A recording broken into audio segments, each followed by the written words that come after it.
Never had one lesson.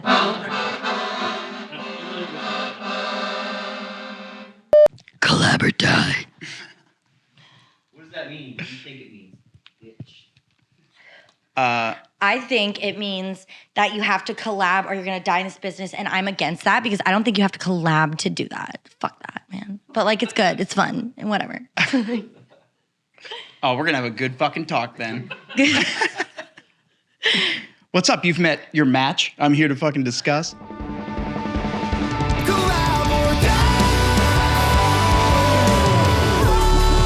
We're always collaborating at all times with the universe.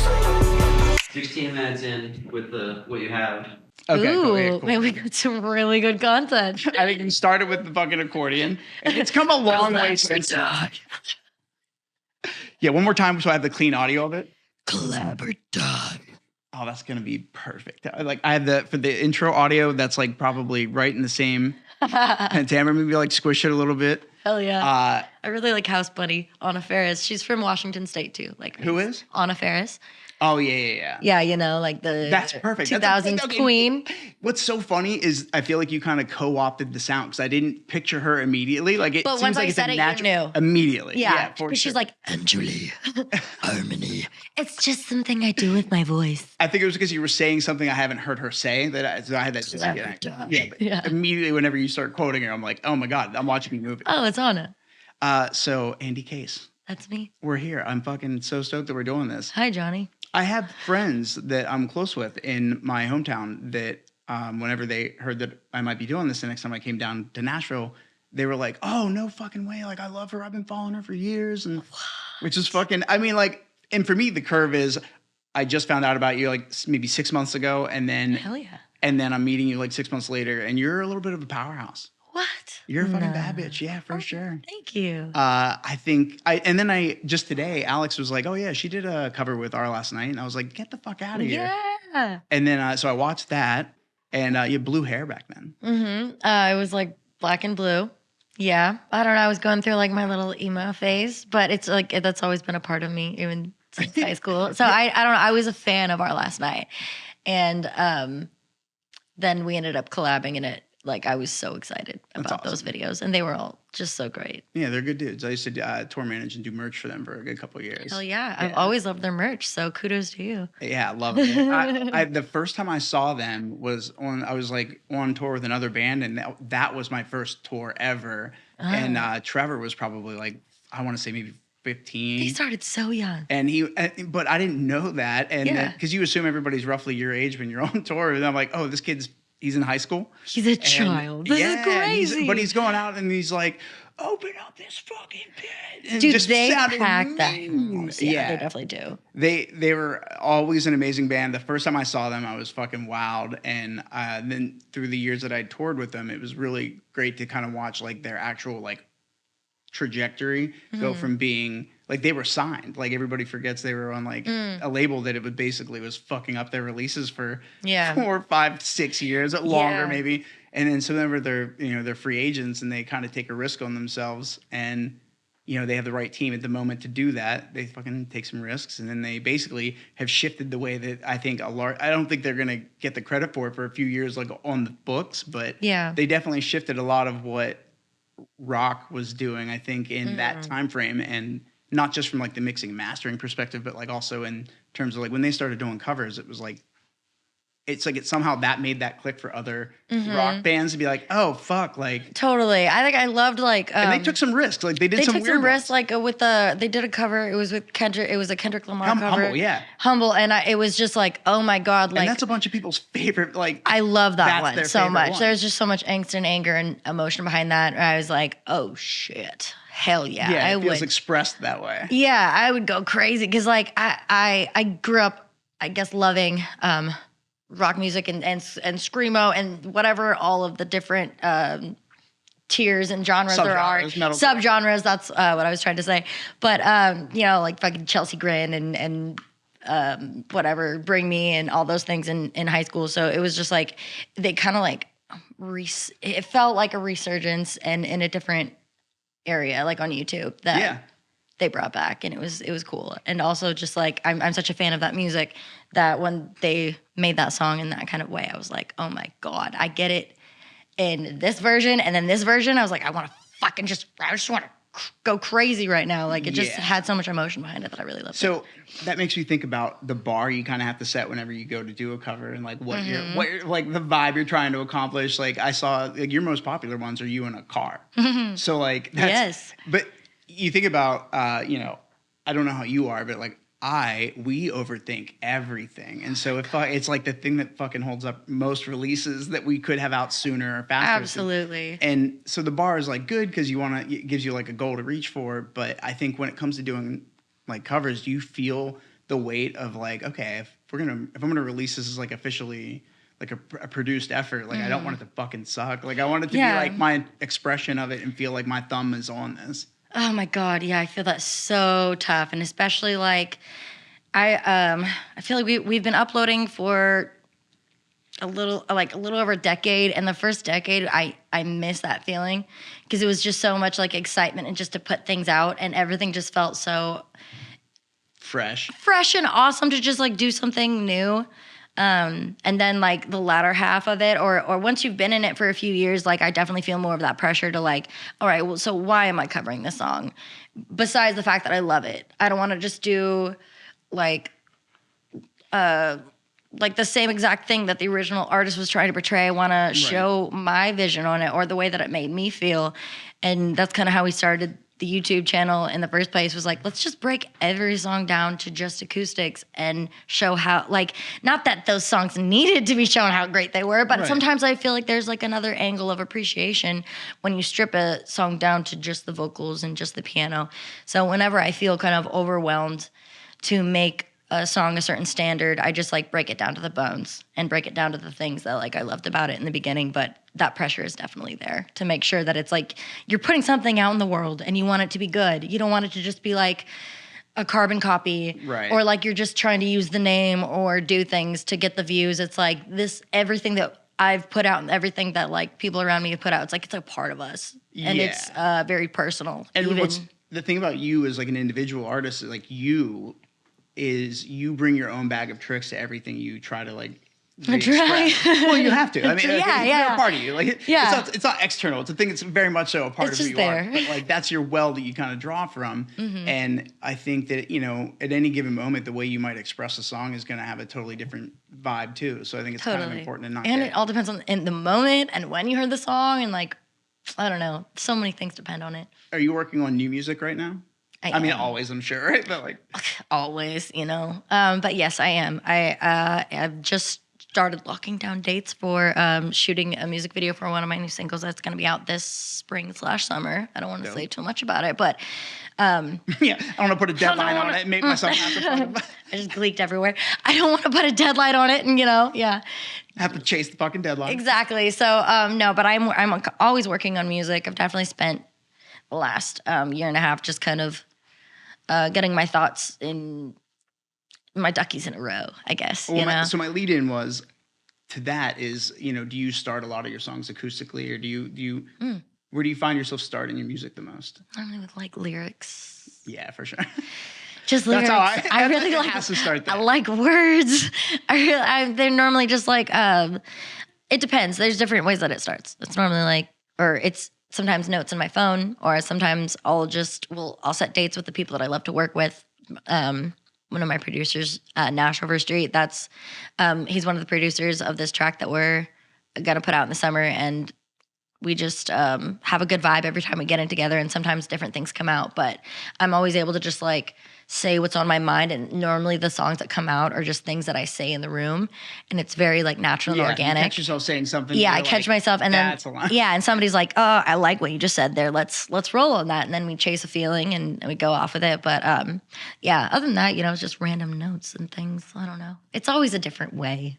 I was just curious because I feel like, I mean, there's no. But for the majority, it's definitely acoustic. I'm such a sucker for singer-songwriter stuff. So, you were saying earlier about when you were on this fucking chair, what you said was. See, what did I say earlier? You don't need to collab or die. Yeah, obviously. Collab or die. Yeah. You don't believe that? I was partly joking. Obviously. Partly joking. Yeah, I feel like I would love to meet somebody who has that position, though. Defend that position as if you That doesn't collab. Yeah. A songwriter, Diane Warren. I don't know. From her legend, I guess she just stays in her house and writes songs, And there are, like Leonard Cohen was just a little hermit, and he would just write and write and write and be by himself. And I guess there's stories that I've read of people just kind of like doing their own thing, or freaking Tom Petty just like being by himself and writing Wildflowers in one like 20-minute session. Like, so I guess collaborating is great.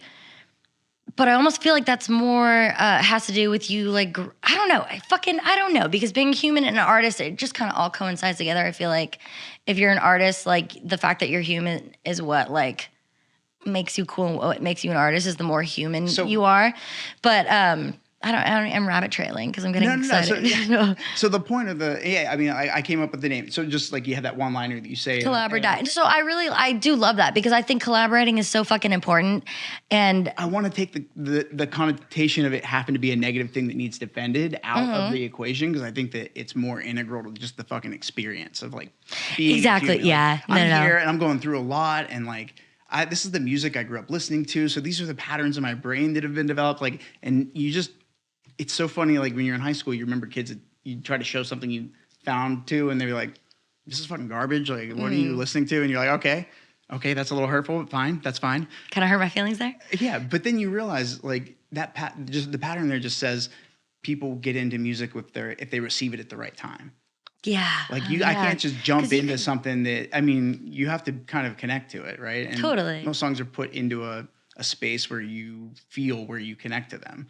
And that's why you gravitate towards them whenever you're feeling that way. You're like, kind of, yeah. Do you have a sad songs playlist on Spotify? There's sometimes where I can't listen to any Bruno Mars songs. I can't listen to any Adele songs. I can't listen to anything that's gonna make me feel anything, because I'm just like, dude, I can't go to that place right now. Yeah, it's too bad. I don't want to go to this broken heart. I don't want to go to the it all depends on how you're feeling. I think that's what's so cool about music, though. It really it doesn't matter when it's created. Like, it's all based around a feeling, and anybody could hear it at any time and point. Like, kids are just discovering Nirvana, and Fleetwood Mac and things for the very first time. And I love it. I'm not like, there used to be this gatekeeping where you were like, when Nirvana comes out and you're into Nirvana, you're into them because it's edgy. Yeah. And everybody else feels that's like, people specifically shit on grunge because they were like, it's just garbage. Like, how can you call that the birth of any new genre of something? Like, how do you not hear it? Yeah. I'm like, you either feel it or you don't. Right. For sure. But to not have the ability to be and it stands the test of time, because look at it. The kid, like I said, there's people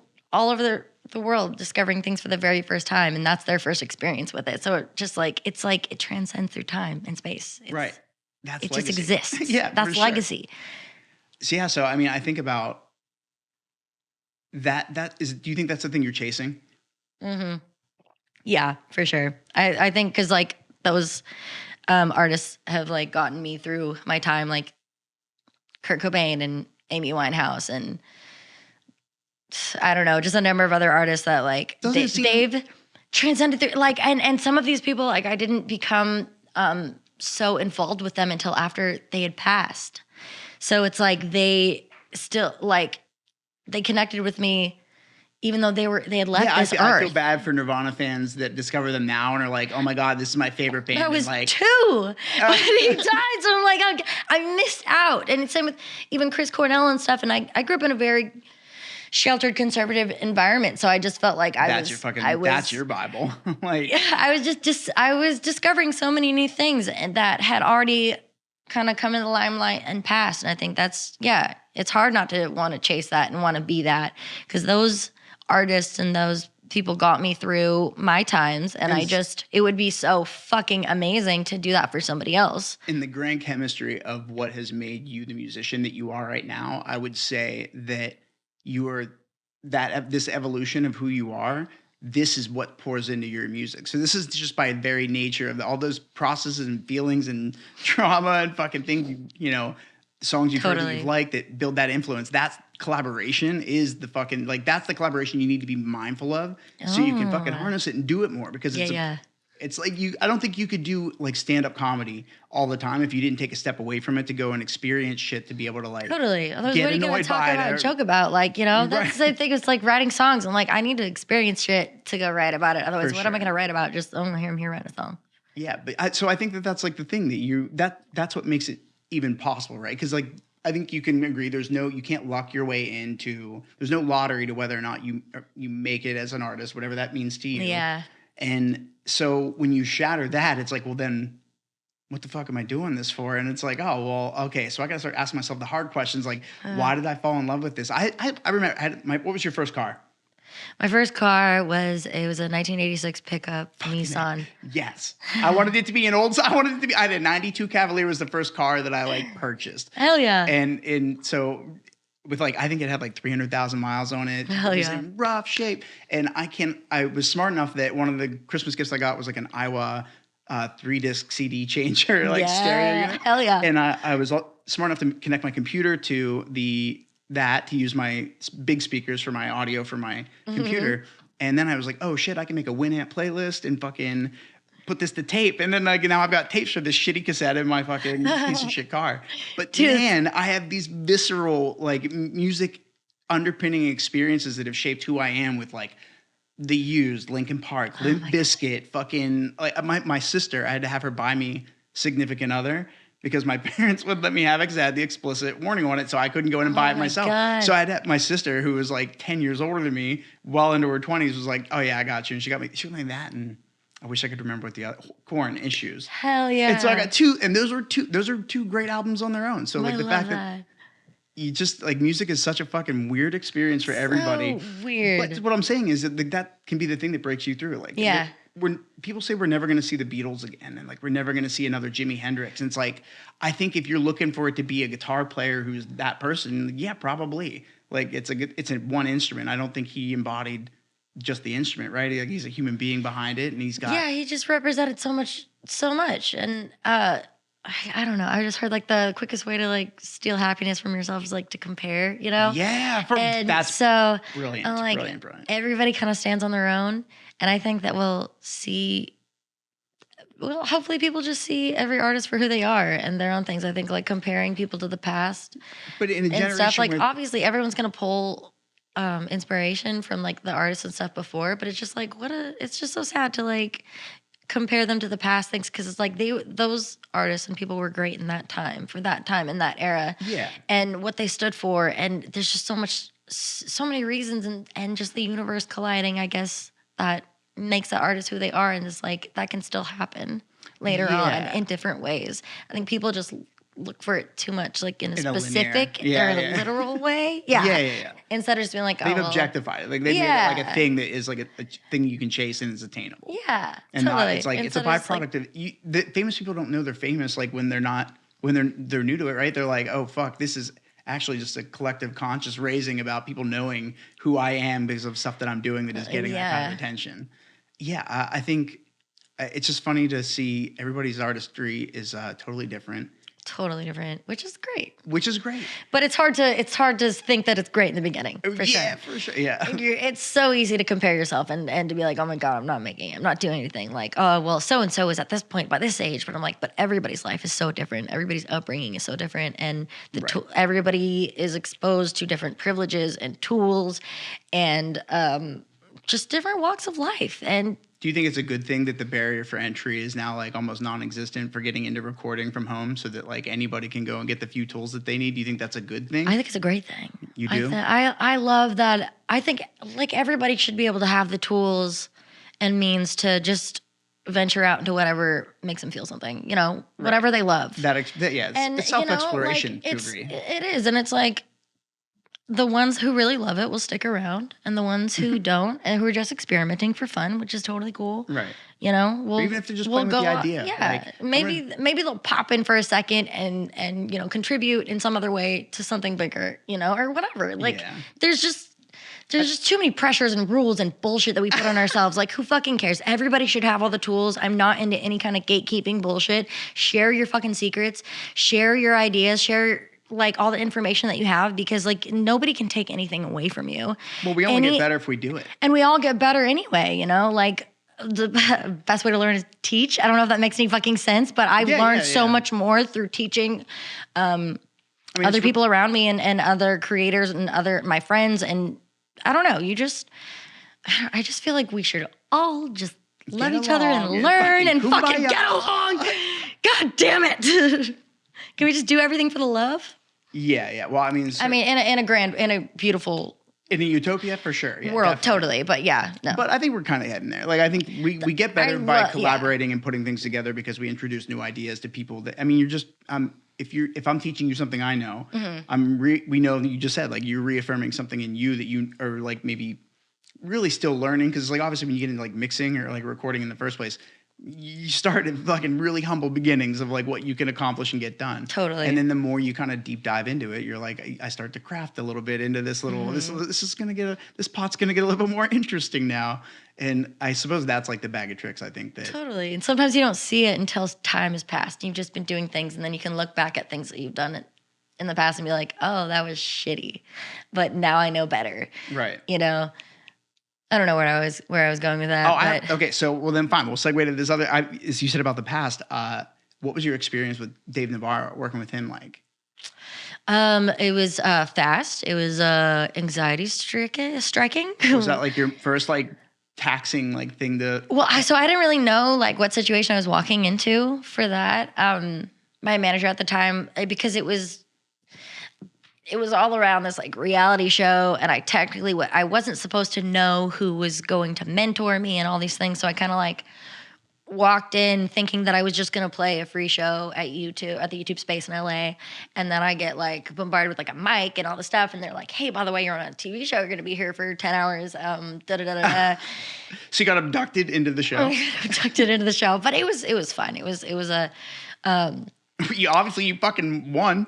It was fun. Well, okay, so that was just like a what was it called? Breaking Band or whatever. Yeah. So I never watched it, but I was reading your Wikipedia before. So I guess they just pick like different. They picked different like internet people or people that were kind of coming up on social media with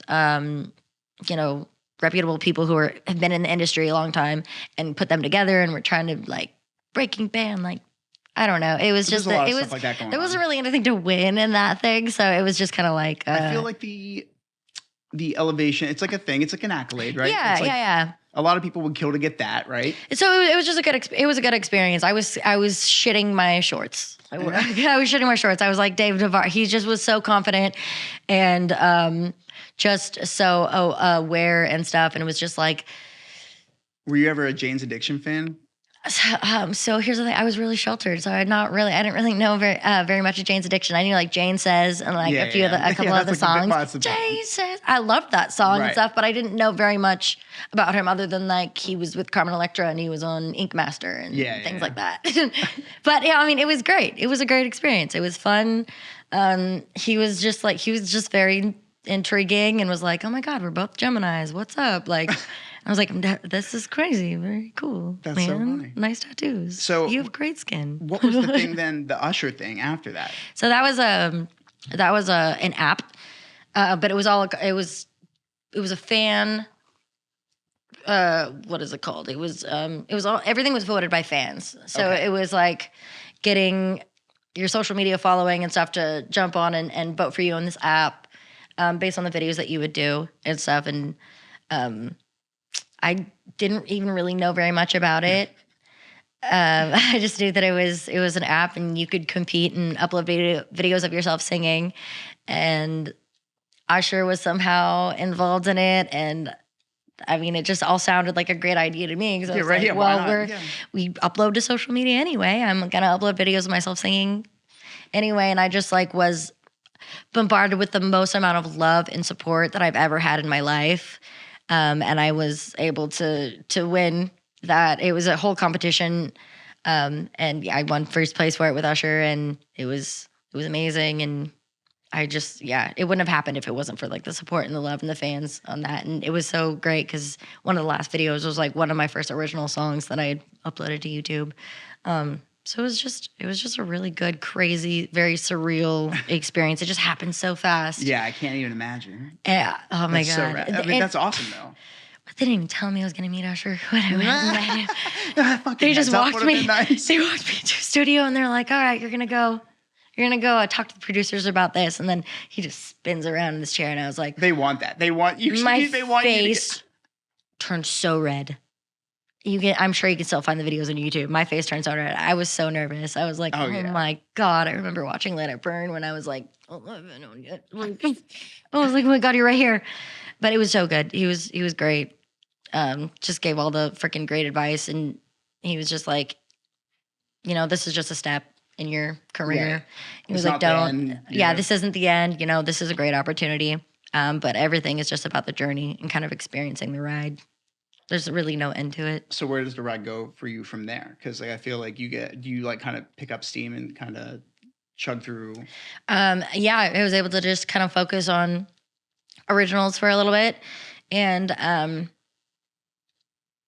just kind of gave me like leg ups to focus on myself and my music, and quit my day job and things like that. Like everything about the internet has given me those opportunities. So. Yeah. I feel like you're a good... It's just kind of been like a chugging along. Like everything is the next step. Like I feel like everybody wants to hear like some kind of like big like turning point and... No, it's par for the course. Yeah, it's just everything is just like cool, a little this thing step. happened. This thing happened. What's going on next? And I'm like, I don't really fucking know. I'm just trying to create things that I'm proud of and be a decent person. Yeah, you're and grounded. You're also grounded. open opportunities for other people around me, in ways that I wish that I had. Yeah. But you're like, I look at you, like the thing that I think makes you iconic is like you're not just like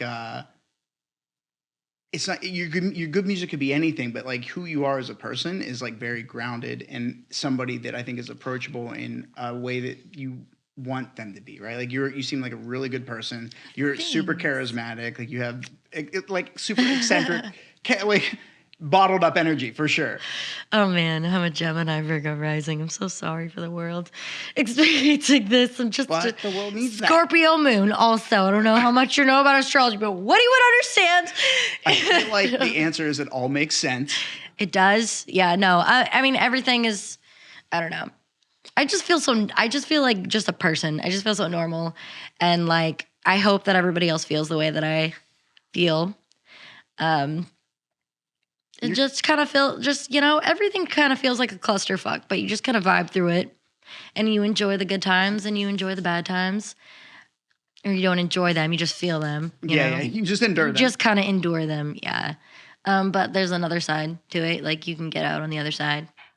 I don't know. I just want everyone to just like, just know that I'm also human too. And I'm not perfect in any means. Yeah. Well, I mean, you're in an era where like you can actually get that kind of understanding from people. Cause like, I think people are starting to get it more because it's a little bit more difficult to say like, oh, like this person is so unattainable. Like, cause people do shit on social media all the time. Like people, like huge artists will still like kind of fuck around with like DMing people on Instagram and like doing wild, cool shit or whatever. And like, so there's always going to be that need and want to connect, and you can't be the other. You can't be some other. You got to be able to be like, yeah, like we're the same. Like this is I'm just going through this shit as opposed to your shit, man. Yeah, man. Everybody we're all poops. like we're all just humans, and I mean everybody's experience is so different from another. But in our differences, I think we can find some similarities because we all hurt and bleed and whatever. So with your music, what do you feel like? Are you what do you find you struggle with? Just getting shit out.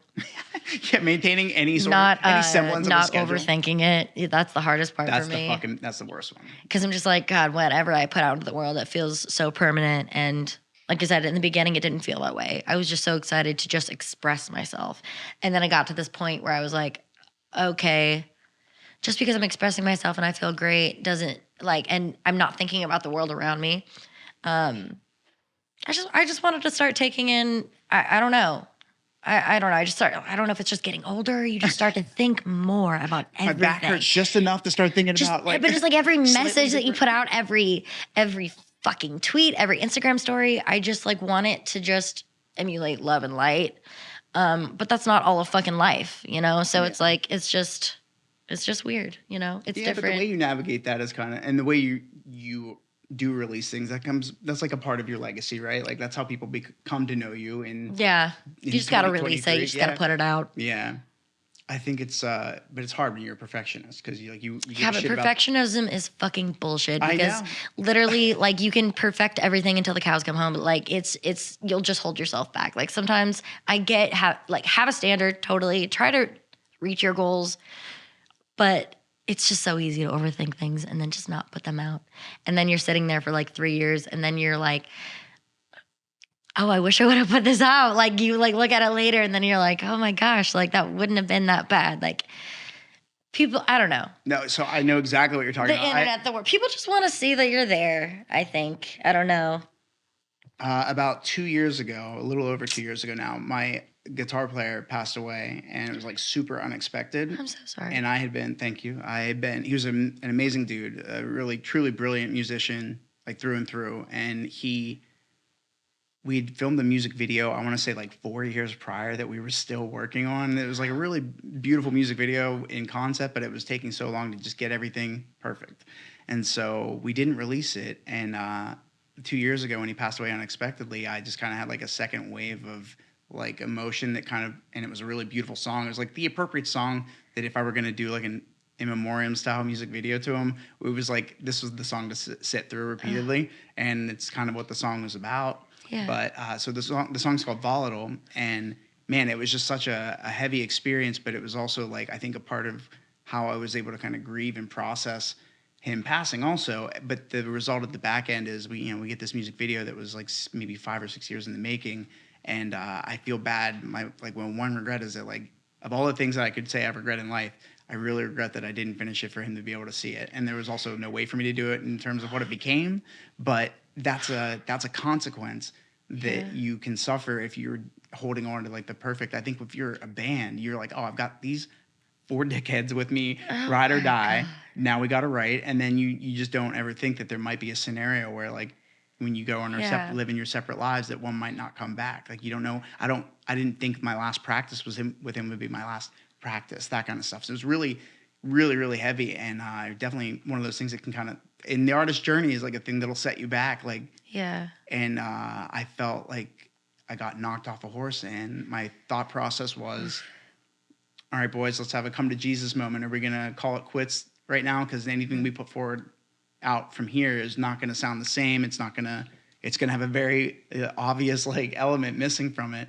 And, we kind of had already come to the consensus that we were just like, no, like, what are we going to not make music? Like, now we're all going to stop making it. Like, how does it do us any justice to like honor him if we stop just because like, let's just keep going on our journey together so that we can do this.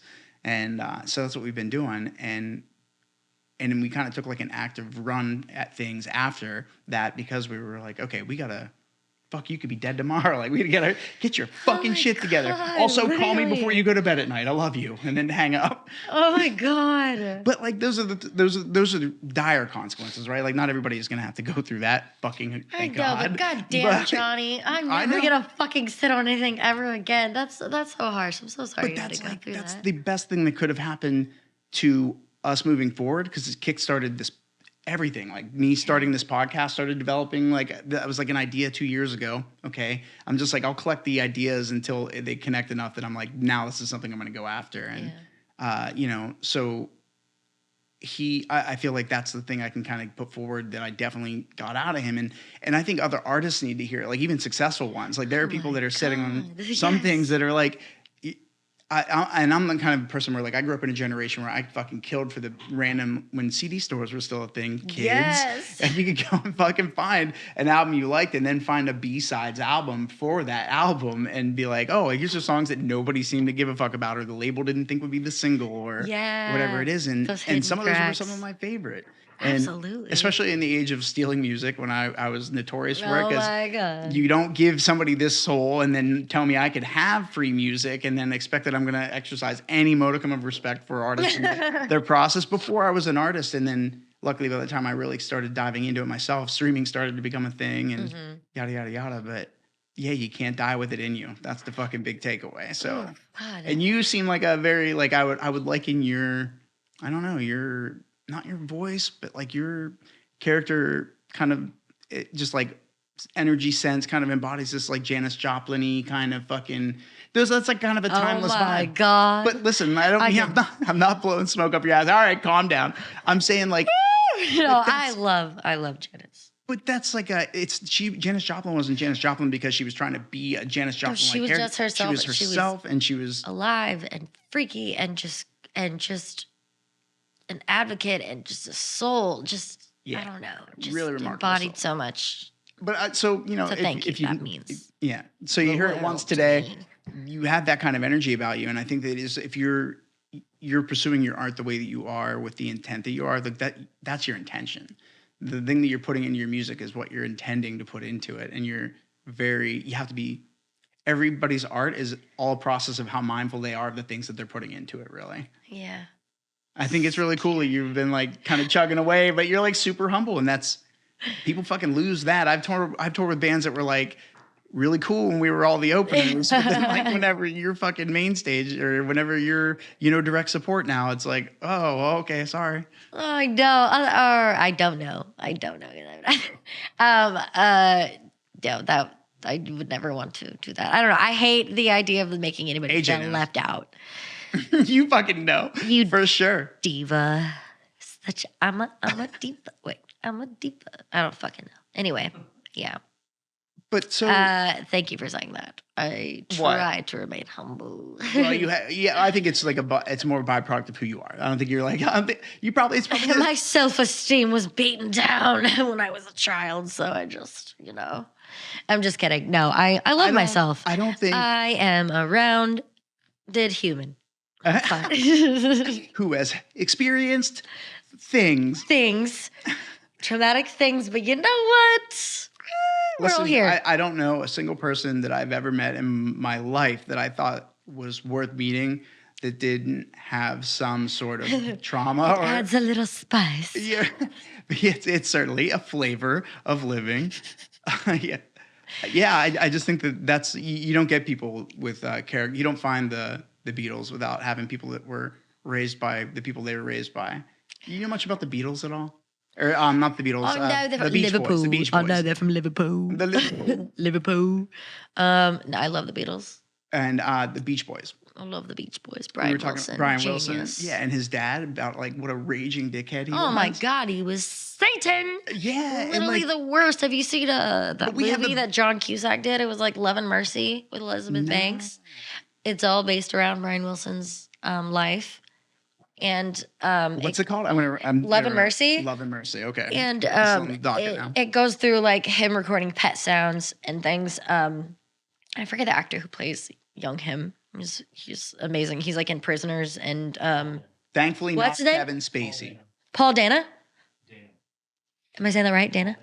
Paul Dana. Okay, yeah. So he plays young Brian Wilson. And literally just fucking like if you want to cry and just feel so terrible for him for everything that he went through, but then also just like appreciate his uniqueness and his quirkiness and everything that made him and everybody questioned him and it was like, you're crazy for doing this and you're crazy for doing that. And then it was like one of the most amazing albums that inspired the Beatles and things like that.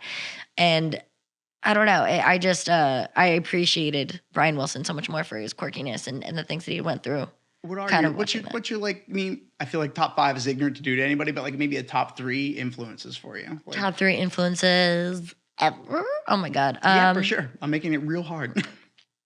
You can do 10 if it's going to mean you'll start throwing out names. No. Okay. Well, always Amy Winehouse because I got her face tattooed on my arm. All right, that's Nirvana because I'm from Seattle. Kurt Cobain, Janis Joplin is one. Dave Grohl. I'm still just like going on that same grunge. But freaking Beyonce, fucking Hayley Williams, freaking Michelle Branch, Vanessa Carlton, freaking Tina Turner, Aretha Franklin, Billie Holiday. Like shit, there's just so many. Like I wish I was recording whenever you first walked in and you were talking to Alex about what's the song? Is he here? Is Alex Kelly still here? Clarkson's? Yeah, the Kelly Since Clarkson you've been song? gone, yeah. You're like, oh, I've been knowing that song. Dude, been singing that song since like 7th grade, dude. I watched her first. I watched Kelly Clarkson's first season of American Idol on this little square, like with an antenna, like TV, trying to like tune in. I was like, it was like 2001 or some shit, but I didn't have cable. I was using antennas and shit. I just remembered it forever. And I just like that song stuck in my head. What? We can't be girls until we dance. We can't be Can't make her dance. We can't make girls until we dance. That thing you do. Also, that's my favorite song. Or not my favorite song. Favorite movie. Doing That thing you do. That thing you do. That thing you do. Little Wild One is So my is that favorite Tom song from Hanks? that movie. Yes, Tom Hanks. Yeah. And Charlize Theron. Did you watch the new Her Elvis first. movie? I did. What did you think of it? I actually love What it. a trip. I didn't go into it with any expectations. I was like, What a it's trip. getting great reviews. I'm going to check it out. I enjoyed the fuck out of the I visual enjoyed all journey. of It it. was fun. I enjoyed all of it, and then I just felt heartbroken for Yeah, Elvis. for sure. I just You're- felt so fucking sad. Oh. I felt so much weight on my shoulders for him, just taking care of his family and everything, and his mom, and just, oh my God, the pressure. But what made The him great? pressure. But what made him great? Maybe. And that's like it's like a Greek tragedy. Like, you know, if you I don't know. I hate when people are like, well, that's what made him great. Oh, did it make him great? It's not what Like, made him great. It's not what made him great. But like it he certainly adds to his legacy. it does. It and We don't live in a world it where makes he's people still so much alive. more aware of things like that in the industry, like drugs and people just trying to take advantage of you and things like that. So there's so much more that he like left behind besides just great music and Certainly. things like that. But yeah, it just made me feel really sad for him, but also appreciate, you know, what he brought to the world. Can I ask you I feel like it's an ignorant question to ask, but I don't ask it out of ignorance. I ask it because I'm super curious to hear your your specific response. Oh no. Do you remember where you were when you found out that Chester Bennington passed away? Yeah, I was in Marysville, Washington. I was laying in bed and I was like half asleep and literally AJ came, woke me up and he was like, Chester just died. And I You was were- like, you I woke was her like, up? What the fuck? He literally Wow. woke Yeah, I mean, me no, up. it's one of those things for sure. My brother called me. Oh, no, yeah. Can you, that's fucking, what a fucking impact for one person to have on the world in that regard, that people are calling people. Like, so Yeah, don't tell me there's not going to be another absolutely. Beatles, right? Like, don't tell Exactly. me. Like, And that's what I'm saying. Like, stop comparing. Like, everybody shines in their own light. And, like, Chester brought so much just joy to the world and just, like, made so many people feel heard. And it just fucking breaks my heart that he didn't feel the same way or whatever he was going through. It's just, it was awful. It was just such a fucking loss. And I remember where I was when I first heard One Step Closer, you know, like I had a girlfriend make me a mix because I wasn't allowed to listen to secular music. And I remember One Step Closer. I remember Eminem being on it and Tattoo, all the things she said. And then The Taste of Ink. so basically all the Just bangers. all the bangers. And I was like, this is what I've been missing out on. So I just like, he was a staple in so many people's lives. Like he is a part of so many people's lives. And yeah, that was just heartbreaking. One of my favorite worlds colliding moment of that era was there was a video of Bert. I don't know if it was like a Project Revolution tour that the used was like on roughly, but there's a video of Bert going out and screaming and I think faint or something else. And it's like I love those bands immensely separately, and to know that they even had a conversation at some point when that happened, I was like, this is the best fucking thing of all time. And the only crime that exists in humanity within this room right now is that song with his vocals on it has like never made it to an actual like released recording. They recorded like everything, I feel like, because they started releasing a lot of like former full album playthroughs live or whatever. Yeah. I think I always knew they were going to be fucking huge because they were so technically aware and technologically aware. Like they were just very foreground breakers when it came to doing their own music videos, doing really weird music videos all the time. I mean, they dropped the One More Light music video after he'd passed away, and I was like, fuck. I couldn't listen to his voice for a while after that. Yeah, it's really fucking hard. It was really dark. It was just Especially that album. There were some like songs that were specifically like really sad. I felt like that. the single literally that they were pushing from that album. It was the collab with I forget her name, and I'm blanking on the song, and I'm very embarrassed to say so. But Oh fuck. heavy, Yeah, Kiara. yeah. Yeah. That shit fucking sucked to listen to Yeah, afterwards. especially then. And it just like I was just like, God, we were all so fucking stupid. Right. How could we not see And that that? album just came out, and I was like, wow, this is like I really like a lot of songs on this record. I was like, fucking A. Why is everything so heavy? God. Yeah. I was in So, yeah, Hawaii it's on vacation with my girlfriend at the time, and she was getting ready to leave like the next day. So it was like I think it was like our last day on vacation together in Hawaii, and I was a fucking loser the whole day. I was like, it just rocked my whole world. I was like, I don't feel like doing anything. Dude. I feel like all life is a waste. I'm like flipping the trash can. Yeah, it was rough, and He I just think had that, so much impact on people's lives. I thought he might, because I saw you did like a rest in peace video for him. A tribute. we did a tribute I call video. it a rest in peace video. It's a fucking tribute. You know, that's what it was. That's what it was. I did the textbook definition for. That was really hard. Yeah, that was hard. Even then, that was hard to do.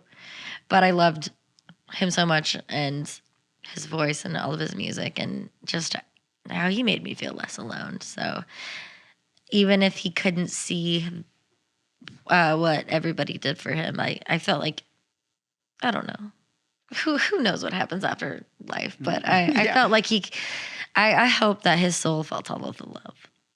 Yeah, I think it'd be pretty hard not to. Yeah, he just was such a light in the world. So to shift to something less depressing to talk about. Yeah. How did you meet Alex? How do you meet Alex? Yeah.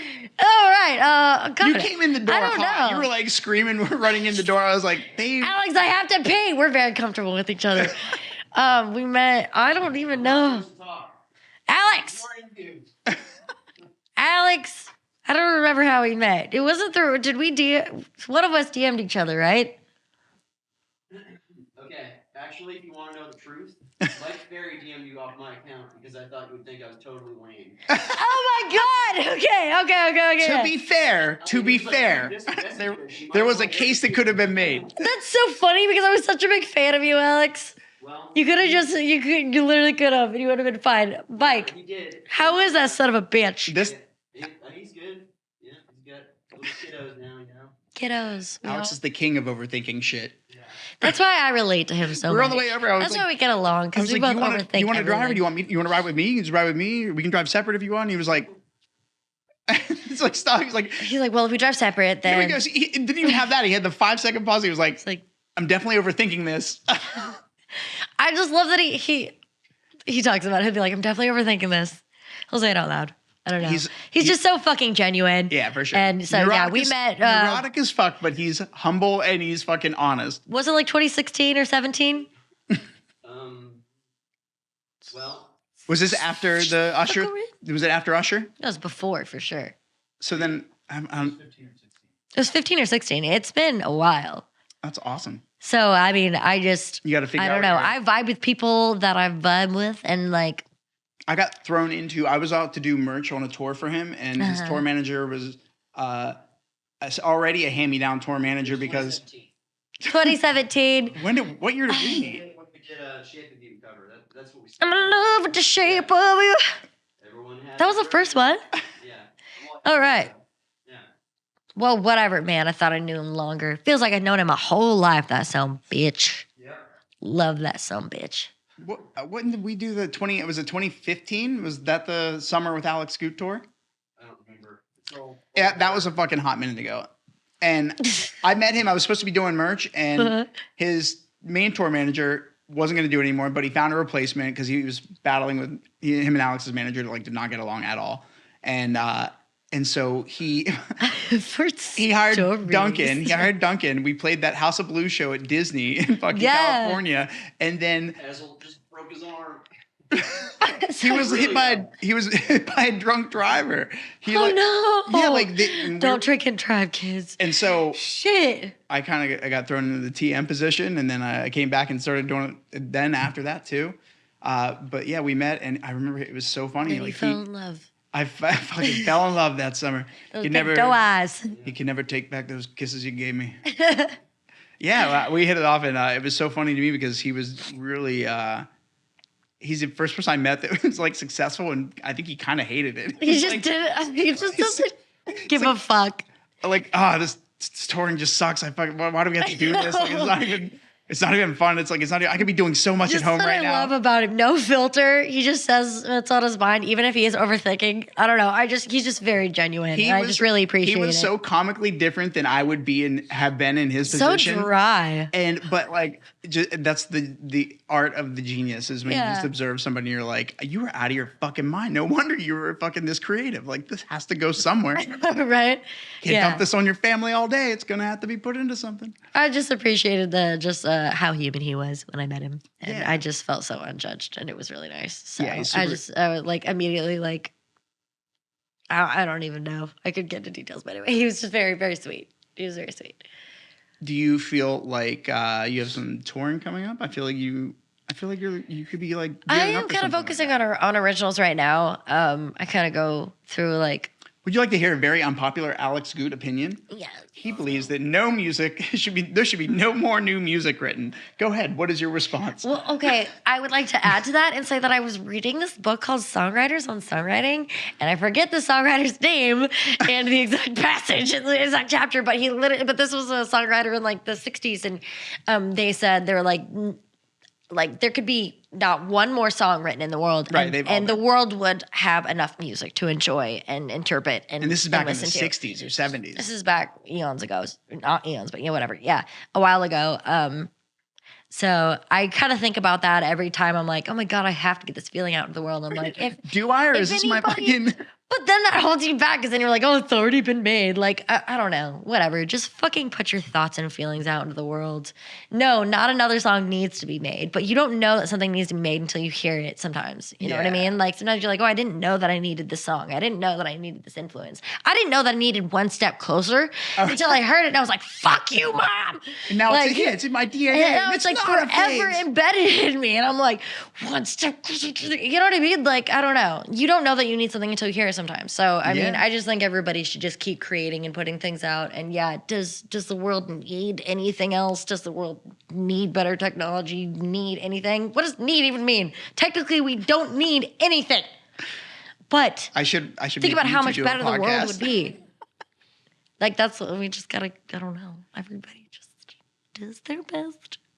I hate talking. I get more. Why? You're fucking so good at it. Because I feel like I'm going on these 20, million different rabbit trails. I don't mean everyone's gonna like listen to this and be like, "Wow, that's why she's never done a podcast before." No, she's so here's the fucking thing. nuts, mate. Right, but here's the thing. Like when you listen to anybody talking, if you're following their train of thought and they're walking you through the rabbit trail for sure with you. Unless your name's Russell Brand and I can't understand what the fuck you're saying, and then like sometimes it's just like he's so passionate. Oh, I love Russell He needs Brand. subtitles though, for sure. I love him. I love him. And sometimes like I don't understand what he's saying, but I'm like, yes. Yeah, at the end, I caught the punch. So I kind of hope that people feel the same way about me. Like, I don't know what the fuck she's saying, but she's passionate and she loves everyone. That's important. Passionate and the love. Takeaway. Yeah, I feel like it's funny that you don't. I feel like you would benefit from having your own fucking podcast because I feel like if you get an idea and are triggered to any degree to have a conversation about it, you have some really interesting things to say, and I think people would benefit from hearing them. Thank you for saying that, Johnny. That's kind of like that's the point of this. I want people to meet people that have these perspectives because, you know, I grew up in a relatively small town. It's a college town, but it's small. Hell yeah. It's like it is a city, I guess by definition, but I probably hate when not they really. say that. No, because I grew up in the same way. It was like it feels like a small town. It's technically a city, but Your Wikipedia said Eugene, Oregon. That's where I was born. I literally was born there, and that hospital Nope, is that's who closed you the are fuck as a person down. now. I grew up in Marysville, Washington. It's a very. Let me fucking clarify. It's Somebody should Marysville, update- motherfucking Washington. It's not that great of a city, but it has super small town mentality. And yeah, I don't know. So you can run into people really quickly that don't dream big there that will squash your shit real fucking quick. Oh yeah, just for being outside of the box. You get bullied in all kinds of ways. Yeah, when you get out into suburbia. Yep. And so I think that like it's important. You get bullied anywhere. It's important that anytime. But that's what you came from, right? So like that would be where you would say you came from. Like those are your humble beginnings. Yeah. But the dreamer, that kid, the fucking the wily weird one is the one that puts you in this position, and that's like I mean, I've lived my whole Yeah, life the just a same weird way. homeschool kid who saw My Fair Lady too many times. I feel I like was we're- like, I want to do that. We're coming into our prime. I feel like we're coming into a place where people are going to accept and expect us at this point. They're like, they need it because they're tired. We're tired of being sold shit. So ads are changing, right? Like, Yeah, I think that's my biggest thing. I don't want to sell anybody anything. I want you to Right. be there because you choose to Bro, be there. yeah, I'm not I trying don't to give a convince you. fuck if you don't like it. You either like it or you don't. And there's something super fucking freeing in being able to be like, and so if I don't give a fuck about that, I obviously don't give a fuck what I you just think give about a fuck me. about, yeah. But then But I if you do because I don't know. I do, but I don't. The part that you do is the part that you just want to make sure they're clear on who you are, and you know that those parts of who you are that you would want people to know about are good. Like, Yeah. you're a good person. You want love. You want balance. You I want don't really peace. believe in good people or bad people, to be honest. Like, I just feel like people are just walking around trigger traumas, and either people work through them or they don't. And sometimes hurt people that are the most hurt other people like the most without even, I don't know. It's an ignorance. It's an ignorance. It's an to your own pain. ignorance. Yeah. It is. Ignorance is bliss, unfortunately, and that fucking sucks. But it takes looking. I don't know. It takes looking outside of yourself. But sometimes people are so traumatized by their own brain. It's just such a fucking clusterfuck life is. We're in a rough spot right now. But honestly, we're not. We're not because literally, like life is like the world is progressing and things are getting better. I do believe. Yeah, I mean, There's still all the hate. There's still so much hate. There's forget still that- so much bullshit. But I think. it doesn't happen overnight. It has to be a progress. Like we're watching the fucking pot boil. Like we're waiting for Yeah. it to get there, and it's like, okay, like we just gotta at least respect the process. And I think I love that everything is becoming more of an open conversation now. And like so much of, I don't know if you said how you grew up, if you grew up very conservative or Very kind of like in a little, poor. yeah. But like, I I appreciate it. I appreciate it now more than I maybe would have then. I wish I had a Yeah. PlayStation before all the other kids and dumb shit like that. But like, I was also, it shaped basically who I am. I was hungry about technology. I always Yeah. figured. I watched my dad. I'm like the kid who's there fucking handing which tool, like fucking, Mm-hmm. and getting it right because like I was curious about shit and I watched him Just stay curious, take people. apart the vacuum cleaner. That's the best thing. My dad taking apart the vacuum cleaner when I was 4 years old, me sitting on the floor next to him watching him just like clean the hair out of the brushes. Single-handedly is probably like the thing that changed my life the most love because that. it made me open to the idea that like, oh, if this thing stops working, it's supposed to work a certain way. Like, what's that way? Well, maybe I can take this apart and just take a look and see if I can fix it. And if it's like, a piece of plastic that you can't replicate the fucking shape for, good luck. But like, other than that, most things like your fan can be cleaned, your vacuum cleaner. So like I had this interest in tinkering and that I think is kind of what sparked what later became the neurons that turned into creativity for like music and other Totally. shit, film and photo and video, doing a podcast. It's like understanding new things that kind of seemed like a mystery to you, And then Yeah. like, I don't know, just being curious. do you feel like you have that same like lust for life when it comes to figuring out things in I life? feel like I'm still such a baby. I still feel like I have so much more to What do learn. you think you know about the music industry? I don't think I know that much. I really don't. I know what I know. I know what I've experienced, but Yeah. that's not the one way, and that's not all the information. I know that there's And it's never the same. it's never the same. Everything changes for everybody. It's all different. So yeah, I feel like I try to approach everything with an open mind and humbly, and like I know nothing. I know what I know, but I could learn so much more. When you write lyrics, do you write like in a book or do you have like a notepad in your phone? Is it I have like a combination of all of them. Kind of a combination of all of them. Sometimes it's weird. Sometimes I feel like writing it down will take out some kind of spark or something, or it's like a melody. I'll go on my voice memos and like sing it or Do it talk that it to way. myself or like literally just record a video of it. Or sometimes I really like to see it written down on paper. I just like You have good handwriting. I have I dog have shit handwriting, terrible so I can handwriting. never. It's I could the never worst. let myself do that. Oh my God, no. When I started journaling after going to therapy and stuff, like Are you right or left-handed? I'm right-handed. Okay. Um, You strike me as a left-handed person. Take that however you will. No, I wish I fucking was. I think that'd be so cool. I'm like, no, I'm just right-handed, just like everyone else. Whatever. But no, I'm terrible at handwriting. But I still like to sometimes physically write things out. active. They kind of feel more real. Sometimes if I'm too long on a screen, I'm like, nothing is real. I'm in Alice in Wonderland. What? Did I just take shrooms? I can say like quantifiably, I'm terrible at writing already, and I've not fucking got the legs for it either. Like I tried to write a letter like for Christmas, like writing. I was like, I'm gonna handwrite these notes to everybody. Just so hard. And try real hard not to make it illegible and fucking sloppy as hell looking. And as I was writing, Did you have to learn how to write cursive like in fifth grade? Yeah. Okay, thank God I was homeschooled up until that, so I didn't have to do that. But I was like, Turns out it wasn't this as is a relevant as we fucking were told. lie. Yeah. There's no way this shit's real. And then like school went on, I was like, I knew it. We Just had so to you- type everything out in middle school. It's a whole ruse. It's a conspiracy. They just wanted you to know how to sign your fucking name so you could sign on the dotted line to give your shit away. I guess so, man. We're We're all giving away at birth. So, I believe we call it a social security number. that's what I was gonna It's say. I was attached like, to it. honestly, we all have phones. Everyone's like afraid of being tracked. I'm like, hey, they can all track us anyway. We all Yeah. have phones. Yeah, you were sincerely disillusioned. Yeah, so anyway, I found out like halfway into writing this fucking Christmas card thing. Not even halfway. I'll say like 2 rock solid sentences. Yeah. And I was like, oh, my fucking hand's cramping up. So no. Yeah, I can Are even- you left-handed? Yeah, I am left-handed. Oh my god. Well, at least we can write and touch hands. That's fine. There you go. One of the new thing I've I felt discovered. bad. One of the weird things I've discovered is, AJ, are you left-handed? No, you're right-handed. Ready, tutty. You're right-handed. He's just shaking it. Yeah, right. Unless I'm masturbating. No. Right. Yeah, well, And it's like a stranger touching it. everybody switches it up. Everybody switches it up. What's her name? No, so wait, fuck. Where was it going with that? You just said, You're writing the paragraph. oh you're yeah. writing So I started a cramping letter? up, and then you figured out I was left-handed. Oh, weird thing I found out about being left-handed is I can't eat on the same side as certain fucking people. If we're sitting in a booth or something like Oh, that, yeah, we're having yeah. food. You can't do it because then you're just fucking all elbows with this. That's what I was whatever. saying. I was like, wait, if I write, you write, like we'd be knocking bows. Best case So- scenario is I've got like the rogue fear that the waitress will bump into me and I sit at the edge of the booth. Does that with mean my left every arm play out. setting? Because you know how like you have like the knives and like the things on different. So every play setting is just set for a right-handed person. For sure. What the fuck, man? I mean, I don't think anybody ultimately gives too much of a fuck at the end of the day. They They're could like, just try- oh no, I got to reach my hand over But here to get the everything has fork. some kind of bullshit. What? Who decided that? Yeah, it's arbitrary. The I same want a spoon on the standards and right. practices. Just 5% of you. Yeah. He's a militant right-handed person. He's like hardcore right-leaning. Alex. Oh my gosh. Alec, you fill this Oh yeah, water, of course. behind there? Need some water. Yeah, I need some more water. Separate. I need some more water. Anyway, so how'd that letter go? Good? It all worked out? Did everybody love it? No, I fucking gave up and I found a script font that I liked and I typed it out and then I printed them on fucking paper and I made the cards. Oh, hey, you know what? That's beautiful too. I'm like Very thoughtful.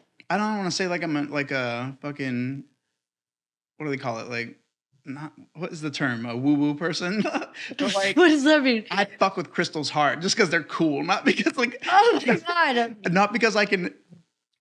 For myself, I obviously the science is pretty, Merci beaucoup. the science is pretty clear. They don't really do anything that we can perceive of. Is my perspective. I'm like I'm willing to be proven wrong by the science at a later date when we have a new instrument. Wait, you're talking about crystals and things? Yeah, for sure. Yeah. Wait, there's nothing that proves that they work? What are you saying? Yeah, like That's not real. What? quantify. No way. Like there's no studies that like. I didn't go to college. I didn't graduate high school, so I don't fucking know. But I'm like, no, what do you mean? They have like minerals and things. But I do you know Honestly, I think people's minds are so powerful. I think that's enough. I think that's honestly. I am such a believer in the power of delusion and a healthy delusion. Yeah, you could be a luck savant and just if you got a Like, why dream the and fuck would try I for it. think I was going to be anybody coming out of Marysville, Washington, homeschool? Like, you know, like fucking, I don't know. I had some kind of delusion where I felt like I deserved to be somewhere and I just chased a feeling. So I'm like, Doesn't it what suck? if that's what everybody's doing with crystals? Like, we're just like this one. When I look at it, it makes me feel a certain way. And I don't know. Rocks and things, they all. I just think I'm not a scientist. I think they're cool, and we've gotten encyclopedias written around like what they mean and what they're for, and this, that, and the other thing. And so for like the holidays, like it's a nice little stocking stuffer. I always go and get people really nice, Did cool, you get weird everybody ones. crystals? And so I write this nice card that explains it, and then I write like a special note to them and why I got it for them. And so like I give that to them with this thing, so they kind of know where I'm coming from when they get it, and they can understand. And I thought my mom and my stepdad would fucking hate it, and I think they look forward to it now. Like they're super stoked. And Do you do it every year then?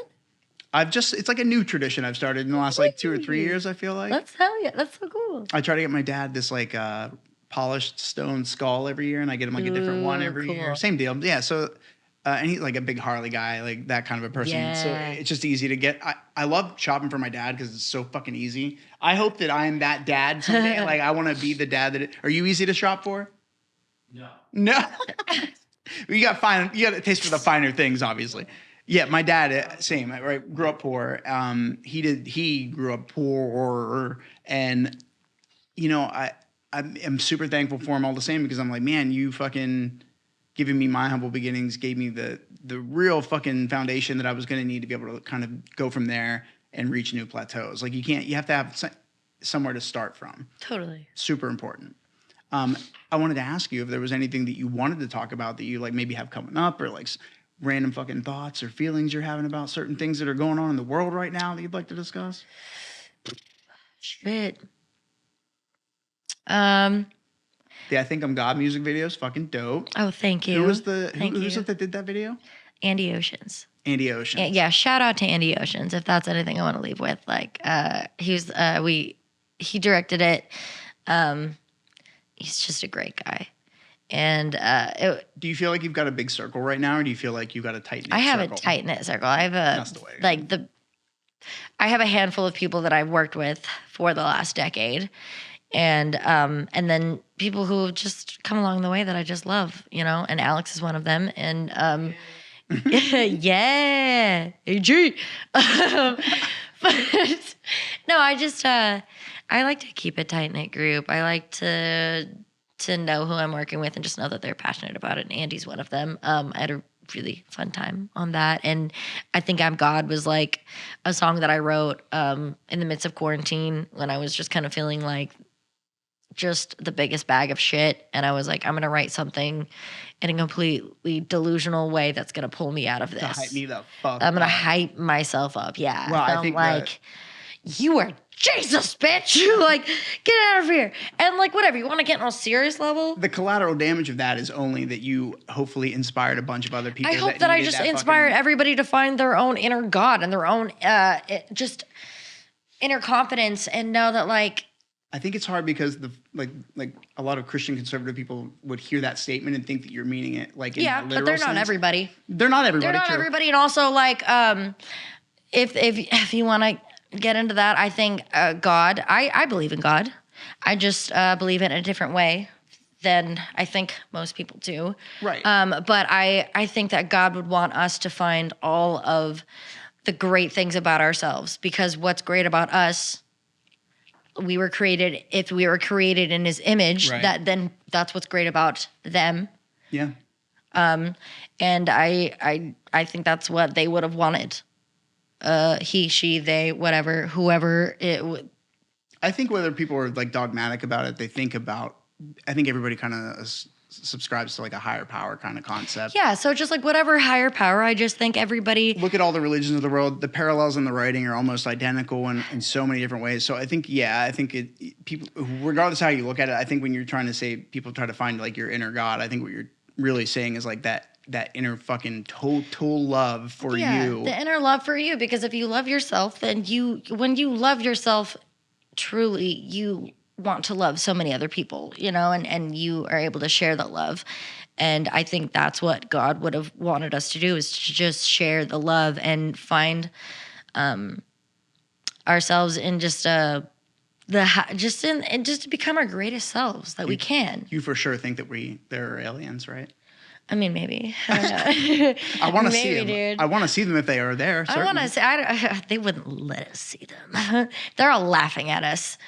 Jumping through dimensions. Yeah, I mean, saying that they're ghosts. They're not. They're just aliens fucking with us. I don't know, man. We could smoke a doob and just go off on all these conspiracy theories. I could go for hours. But AJ, no. AJ, you have to pull up another stool. You'd have to be on. I just need a pillow. But yeah, no. Let Daddy Goot take care of you. Oh, Daddy Goot. It's all goot in this bitch. All Goody in the cootie. So Fuck that pillow. Did it work? Did that pull you out of your funk? It did. Was it a COVID funk, or was it like a other shit too funk? COVID put me into my serious shit funk. Yeah, like it was stuff that I was just like putting off. I don't know. I've struggled with substances just since I started experimenting in my teens and stuff. So I felt like it was just kind of everything kind of hitting me at once, kind of all coming to a halt, and me having to really stop and think about where I was as a person and as an artist and just like in life in general. And I just wanted to feel better. And that was kind of like the little punch in the chest that I needed to be like, all right, well, if That's you're what everyone needs. Everybody fucking And I was like, unfortunately, everyone needs that fucking sometimes punch. you just need somebody slap you in the face and be like, bitch, you're a fucking queen. Yeah. Like, just try. Just It's get important up. to get the wind knocked The out of you little from time to things. time. I think you go And back. it's so hard. It's so hard when you're feeling down like but that. it forces you to go back to be fucking practical and like pragmatic guess I about just what's going on wanted- in your world. Yeah, I just wanted to make a song that would like make other people feel that way. Like if they were feeling like shit, because I feel like I teeter along like either feeling like complete dog shit, like I don't deserve to exist in this world, or I literally Right. think that I'm gonna take it over. And there's no Right. in between. And I just I wanted to make something to pull somebody out of that dark space. I kind of feel like the choices that you make are directly what result in whether or not you end up in either of those positions. It's like, I mean, sometimes it's like, you know, discipline, I think, gets you a little bit further, but I still think that like genuine, like hard work can really, I think it can outpace fucking genuine talent, because genuine talent can be lazy. Like, Yeah. you're genuinely absolutely. talented and you're like, oh shit, I just got to put everything out now. Like, I should not sit on anything anymore. And yeah, like, that's true. Because Just like, the belief in yourself is so strong because I mean there's always I don't know there's so much rejection in life and especially Yeah. in this business and do you have ADD by chance? I do. I was just So, like, diagnosed with it. No shit. In 2020. That was a big part of everything kind of coming to a halt. I got and diagnosed on being my aware. 30th birthday. Hell I yeah! was Yeah, like- I just turned 30 this year. Happy birthday. Yeah, or whatever. Belated. Yeah, no, that rocked my world. And one of the things that is kind of like a prerequisite is that comes with that hyper awareness and hyper focus is that you're like hypercritical of yourself, and rejection sensitivity is a fucking real thing. Like Yeah. the executive dysfunction part of it, like not being able to do certain things that I'm fully capable of doing just because I can't think to do it, super fucking frustrating.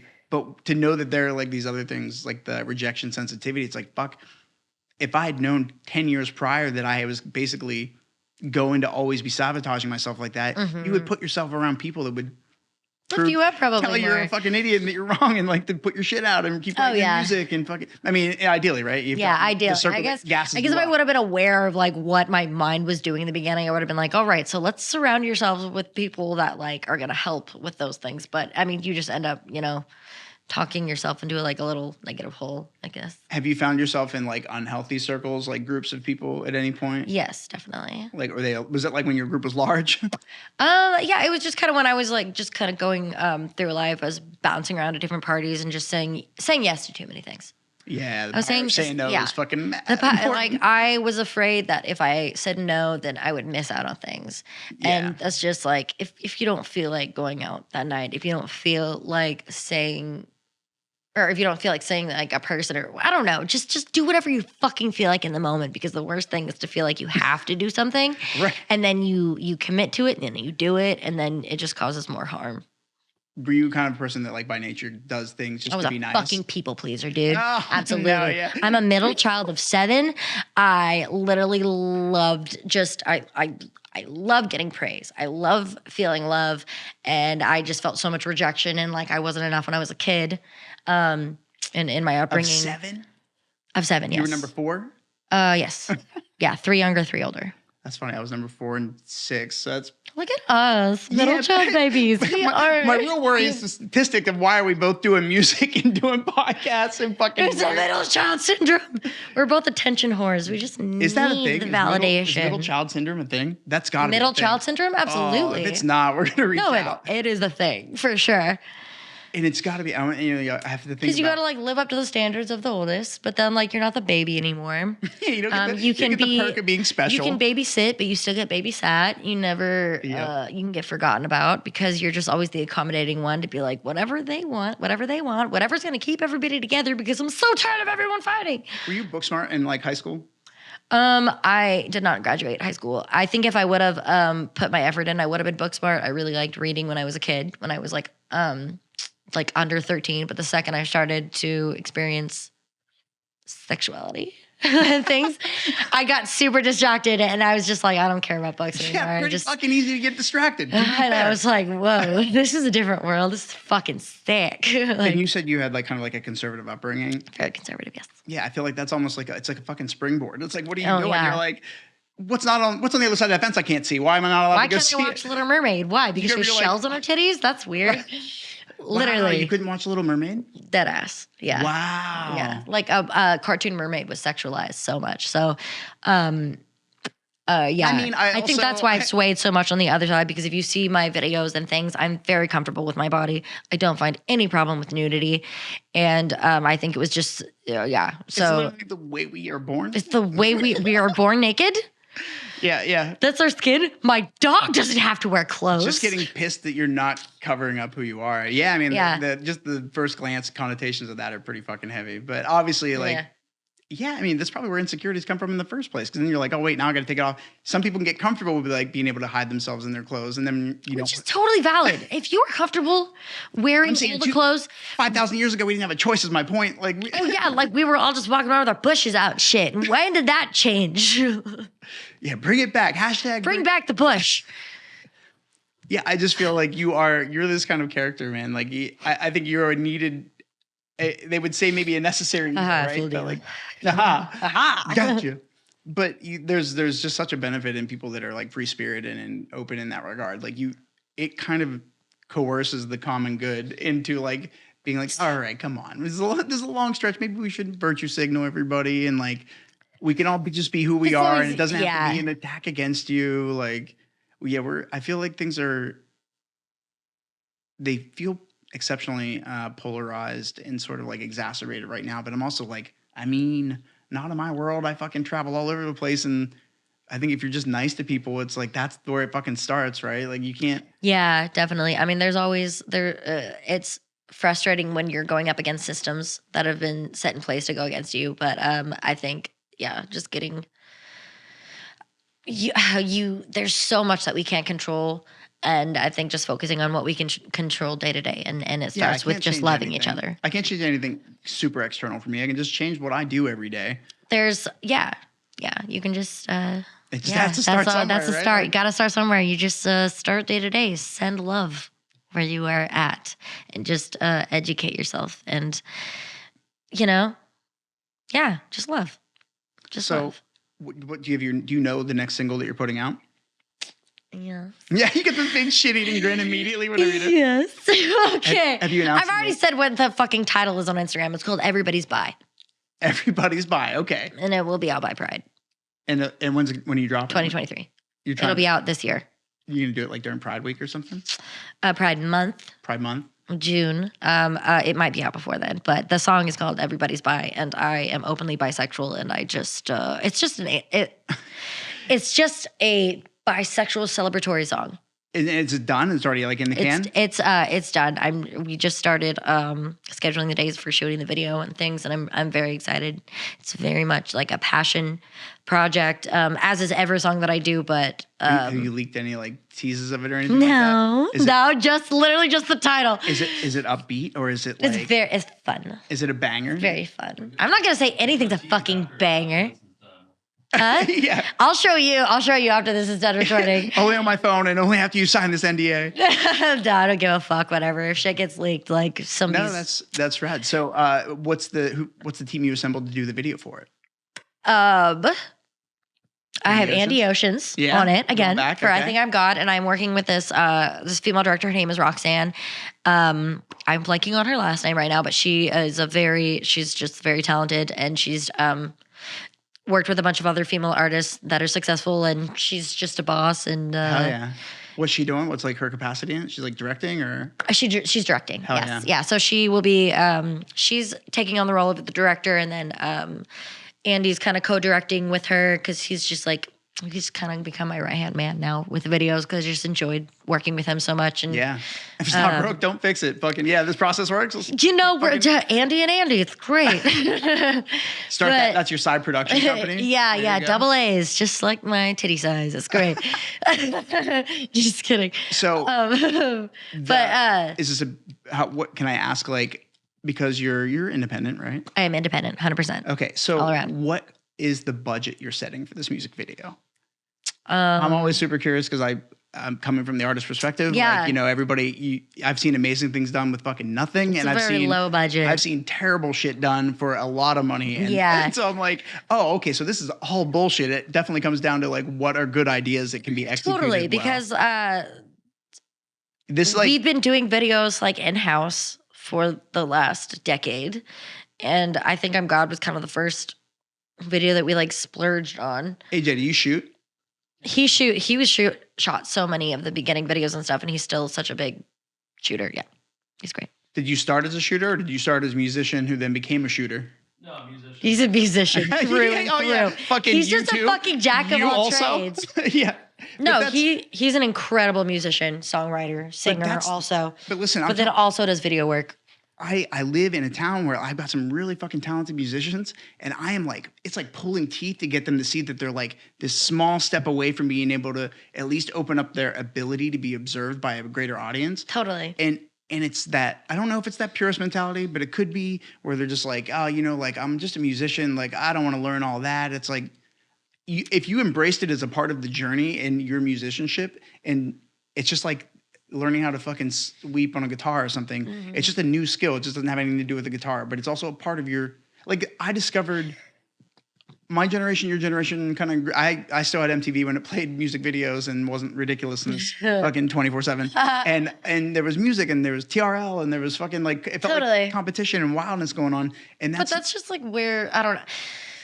I feel like technology is always changing and stuff. And before it was like MTV, but I'm sure there were artists and bands and stuff before or around that time that were like, I'm not going to be on MTV. Do you remember the In the End music video by Linkin Park? In the end, it doesn't even matter. Yeah. So that music video, like I look at it now, you look at it after you've seen like a movie like Avatar and you watch it, you're like, oh, this is, I don't know if they intentionally meant it to be bad or if that was just kind of where CGI was at the time with that production house did. But I'm like, everything could just be a style or an aesthetic. True. Okay? It could. I don't think that was what was going on there.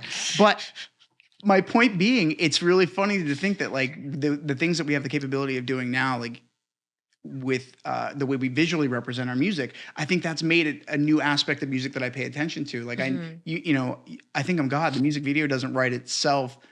It writes itself if it has a song like that behind it, right? Because the themes are all kind of like there, and it gives you like a playground to kind of play from. Yeah, for sure. That theme was very like kind of straightforward. I kind of knew what it kind of had to be. Now, this one is obviously going to be a little bit different, or is it?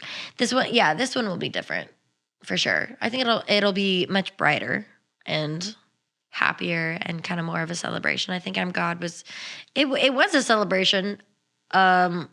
In a way, but there was also a lot of like spite and I think anger behind it too. So your budget, what's your budget for it? You want to know a number, like a specific number? Yeah, I want a fucking round ass number, ballpark. It doesn't have to be the exact number. It's like freaking 10 to 15 grand. Can I see your taxes after this? Maybe 10 to 15 grand if I can scrounge everything up.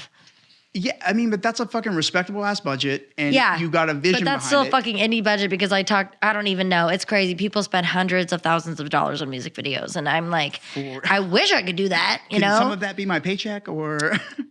But indie budget.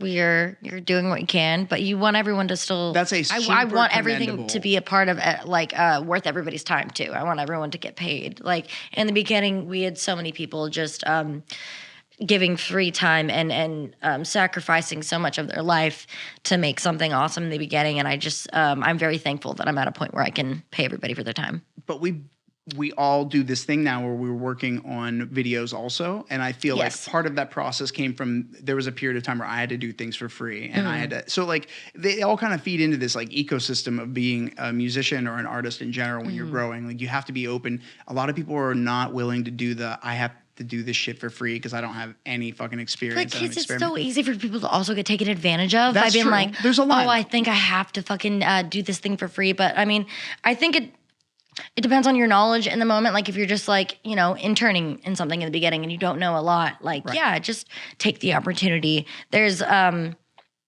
lot of times I'll take opportunity over a paycheck just because I feel like the knowledge is more, it means more than the money. Down, absolutely. Knowledge is so much, I can't even think about the valuable. knowledge is so much more valuable than actual money. Like, Yeah, for sure. knowledge lasts forever. Yeah. Money goes. And I can do more with that knowledge. you than can I do more with and this evolve finite and- resource. Yeah. Yeah, totally. I have a really good friend, does like motion design and graphic work.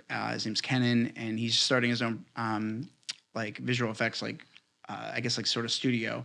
And we just had this conversation over text the other day. He was like, one of the things that he liked about me was he was like, I feel like you are open to taking on some of these projects for free in the spirit of what is going to be learned by the experience and not by what you're getting out of the paycheck, or how, you know, the aftermath of being like, oh fuck, I'm gonna have to edit this too. Like, you know, those are certain grief points on the timeline of like creating stuff. Totally. And do you feel like you're in a place now where you can kind of just sit and focus on the art, and then you can like find the team that you want to build, the team that you want to, like, I assume you pick these people to do your music video because they share your vision. I feel like I've lucked out because I feel like everything is kind of like happening naturally, and it's like the people that are around me now have been around me. I feel like I've been really lucky to just kind of like build these relationships with people that I vibe with, and now we're able to all come together and make content that we're all passionate about, and we're all, I mean, I don't know, it's it feels like everything's kind of come around full circle, like. Yeah. Do you take the time? Do you feel like the appropriate time to step back and look at your not your circumstances, but like where you are and where you've come, and actually appreciate those things, like the things that you've definitely after quarantine? I definitely that made me kind of step back and look at everything. But I feel like I kind of need to do that anyway. I really appreciate going into hermit mode and decompressing and just kind of thinking about where I'm at. And appreciating where I'm at, because there was a moment when I was just living out of a car and being a hostess in LA and 19 years old and not knowing what the fuck was going on or what I was going to do. But I just like... Where did you host us at? Slater's 50/50 in Huntington Beach. That's so funny. Yeah, man, but listen, like, I don't know a single person that doesn't have to go through adversity, and I mean, it only adds to your story, Yeah, right? totally. Like, I was... it's hard to be grateful for it when you're going through it sometimes. That's the thing. I had the time of my life at those points. Yeah, I think because I was young and I was just like, oh, I got to shit in a bread bag. This is fine. Like, I got to go scan my freaking number in to go shower at freaking 24-hour fitness, but this is fine. Like, I wasn't, like, I just kind of knew that everything was going to be okay. I don't know how I knew, but I was just like, dude, and maybe it's trauma. It was like my circumstances were so annoying and shitty before that I was just happy to be there and be free. Right. But Yeah, I've just that enjoyed taste of freedom, man. That's second to none. I've just enjoyed the ride, and I'm just trying to learn every step of the way. And hopefully, whatever I'm leaving on this earth isn't gonna hurt anybody. And I hope that I just bring love and light. And I don't know if that answers anything that you've answered me the entire night, because I ride a trail, and yeah, I ramble, but. I think you're going to accomplish it. I think, like I said, the intention's the thing that matters the most, and you have the right one. Obviously, you want to do these things for the right reasons, and you're digging into very visceral and real parts of you to share with people, and that's like the best thing you can do for your art is be real with it. Honesty. I feel like if this is the authentic person you are, it's going to pour over into the music. It's usually the other way around that it can't happen. Like if you're not being real, whatever you're going to create, it's not going to come from a real place, and people can kind of discern. Oh, people can feel that, yeah, for sure. Like they I get can what feel you're the going fit, for. yeah. But I feel like you wanted me to see this a certain way. Like, Yeah, totally. and that's the sneaky way people try to fucking sell you things. Yeah, but I think people are becoming very perceptive and very aware. I think so. I think I'm saying I think too much, but yeah, just people are aware. People are smarter than people think. What made you want to turn like your bisexuality into a song? Like, what makes you like? Where was like the tipping point on? Where does the idea get birthed from? I guess. It really well. So it all just kind of the song. Why were you born the way you were born? Why were you born the way you were? Okay. Well, so I've just loved everybody from the beginning. I guess not where it came from. No, but like, so where, that like, song. What makes you want to turn that into a song and make that like your angle? It just came out of like natural conversation. I was vibing with this other songwriter, Nikki Williams, and she is just. We just fed off of each other's energy so that's awesome quickly, and it just kind of came naturally in the conversation. And we were both talking about different people that we were attracted to, and how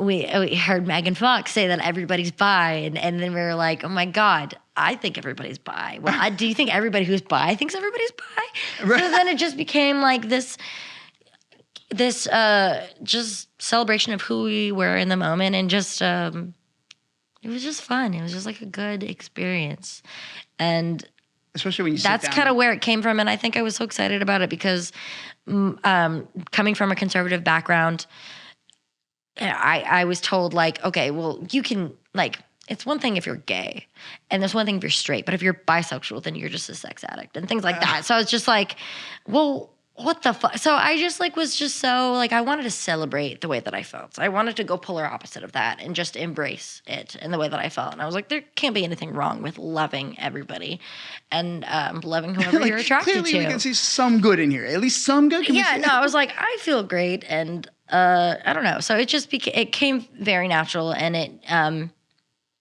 I felt like it was kind of like a healing in that point where I was just like, I am saying who I am loud and proud, and I'm so stoked about it. And so was Nikki, and so was Nash, who's the producer, and it was a very magical moment. So I hope that it comes out in the song. I hope that everybody feels just like a celebration of who they are, no matter who they love. It sounds like that's what it's heading toward.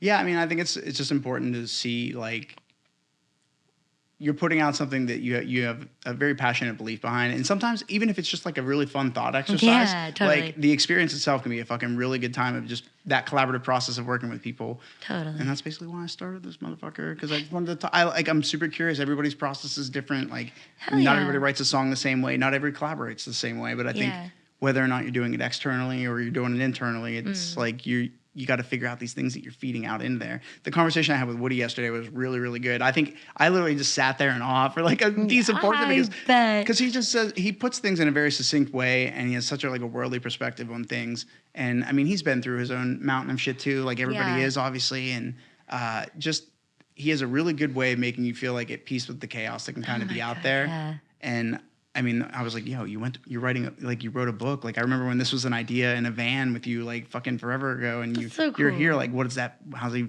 you feel really? Like, how do you feel knowing that you fucking set out and did this thing that you thought was like, maybe later or whatever. It's all that collaborative process, man. Well, I wanted to thank you. Where it's gonna lead. Yeah. Thank you so much for coming on. I can't wait to tell like all the people back home that I like talk to you in person. They're gonna be like, oh my God, whatever. I love it. I think it's a trip. Like I don't know what fame or notoriety is to really everybody. It varies to person. I think it's just really cool that I was introduced to you through a circle of people that I, held closely as in my like creative space as a human being, and to kind of watch you from the distance to see like since I met about you, like just being able to see the things you put out and like the energy you put out there, like it's really cool to meet the person behind that.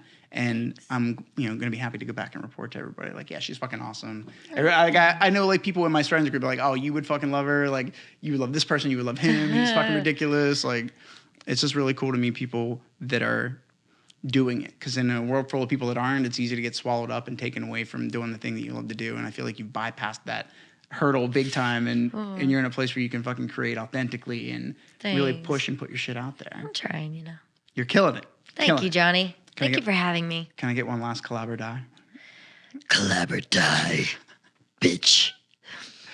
I can't wait to find some way to just use that. I don't know. Please what tag Anna context it'll get Faris used. and see if she literally is just like proud of that. I don't even know. No, just A and B. Just tag her in it. I know where she's from. No. Thank you for having me, Johnny. This was very much fun. No, you're the absolute best. This is rad. I was really looking forward to talking to you. And not to say that I had expectations, but Alex, do you approve, Alex? Oh yeah. Oh yeah. Great podcast. 10 out of 10 would watch again. I had this lady. If there's ever a scenario where I can make the two of you meet, I would love to introduce you to this lady, this lovely woman, Molly Countermine. She's a singer in a couple different bands in my area. I think you two would just fucking vibe. I would like her. Her name's Molly. I love that. She's fucking the coolest human being I've ever met in my life. She's so sweet. And she was one of my podcast guests earlier.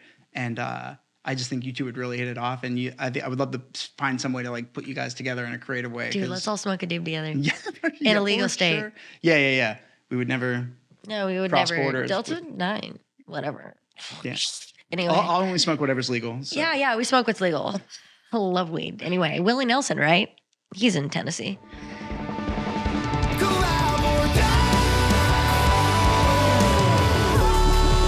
We're always collaborating at all times with the universe. That is a wrap on another episode of the Collab or Die podcast. I hope you enjoyed listening to it as much as I enjoyed making this episode for you. And now it's time for our favorite part of the show, the part where I beg you to please hit that like button, subscribe, and turn on those notifications so you never miss an episode. Don't be that guy.